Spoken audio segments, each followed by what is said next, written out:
Dans le cadre d'un tour de France des établissements pénitentiaires, Emmanuel Baudin, le secrétaire général de Force ouvrière pénitentiaire, était de passage à Clairvaux ce jeudi. Le but, aller à la rencontre des personnels pour faire le point sur les conditions de travail.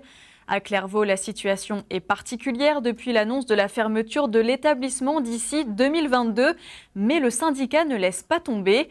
Il veut prouver que le site de Ville-sous-la-Ferté reste viable dans le temps. On l'écoute au micro de Fabrice Olivero.